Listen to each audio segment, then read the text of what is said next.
මේ හිතේ තිබ්බ හැමදේම එක ගානෙම නෑරම කියා ගන්න යෝන උනේ එක තමයි මේ වෑයම මන්දිරේ හදේ ඔයා තියාලා හිඳින්න දෙනෙත් අයාලා දෙව්ලොවේ සරා සොයනාමා නිම්වේ හැඟුම් ඔයා නිසාමා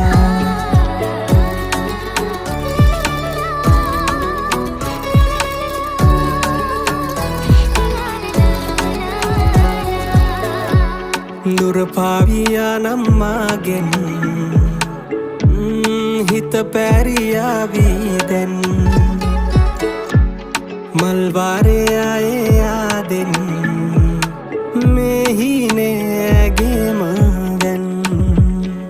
මන්දිරේ හදේ ඔයා තියාලා මං හිඳින්න දෙනෙත් අයාලා